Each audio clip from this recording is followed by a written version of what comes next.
এই যে সালমান এফ রহমান, আমি খুব দুঃখের সঙ্গে বলতে চাই, এই সালমান এফ রহমান সেই দিন তার সঙ্গে প্লেনে ওঠার চেষ্টা করেছিল, কিন্তু তাকে নেওয়া হয় নাই।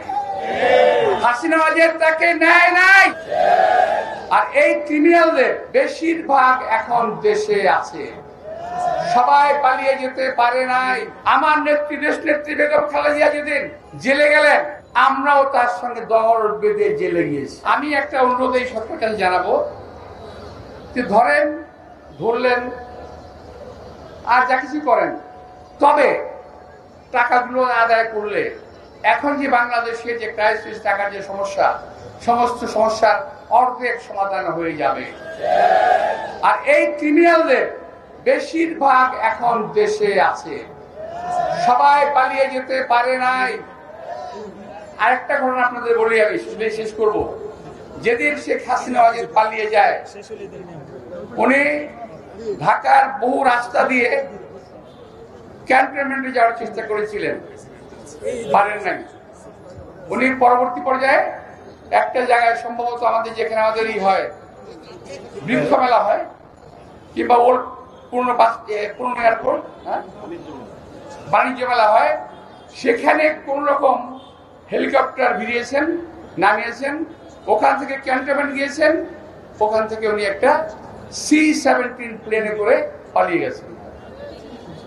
এখন 100 গ্রাম রাঁধুনি হলুদ বা মরিচের গুঁড়ার সাথে 2টি এবং 200 গ্রামের সাথে 4টি রাঁধুনি স্বাদ মিশালি ফ্রি। এই যে সালমান এফ রহমান, আমি খুব দুঃখের সঙ্গে বলতে চাই, এই সালমান এফ রহমান সেই দিন তার সঙ্গে প্লেনে ওঠার চেষ্টা করেছিল, কিন্তু তাকে নেওয়া হয় নাই। হাসিনা ওয়াজেদ তাকে নেয় নাই। এখন তফাৎটা কোথায়?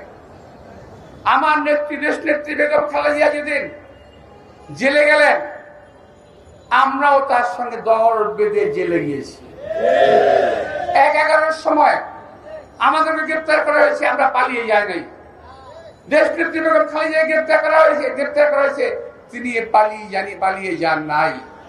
এখানে হলো আমার নেত্রী খালেদা জিয়া, এখানে হলো আমার নেতা কর্মীদের মধ্যে তফাৎ। হাসিনার কর্মী, বিএনপির কর্মী, আওয়ামী লীগের নেত্রী, বিএনপির নেত্রী, এই হলো তফাৎ।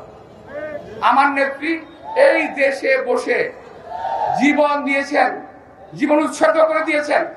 আজকে মাঝে মাঝে আমার আবার একটু সোশ্যাল মিডিয়ায় মাঝে মাঝে দেখি, আমি এই গণতন্ত্র বিএনপি দিয়েছিল, আওয়ামী লীগ দেয় নাই। অথচ আওয়ামী লীগের এক নেতার নামে, নেত্রীর নামে কমেন্ট করার কারণে আমার অনেক সাংবাদিক ভাইকে জেলে যেতে হয়েছিল। তো প্রিয় ভাইরা, আমি যেটা বলতে চাই, আমার দেশ নেত্রী বেগম খালেদা জিয়া, আজকে ওনার শুভ জন্মদিন। আমি আল্লাহর কাছে দীর্ঘায়ু কামনা করি, এবং আমি বিশ্বাস করি যারা গণতন্ত্রে বিশ্বাস করে তারা দেশ নেত্রী বেগম খালেদা জিয়াকে বিশ্বাস করবে। যারা গণতন্ত্রে বিশ্বাস করে তারা দেশ নেত্রী বেগম খালেদা জিয়াকে ভালোবাসবে, আর যারা গণতন্ত্র বিশ্বাস করে তারা বিএনপি করবে।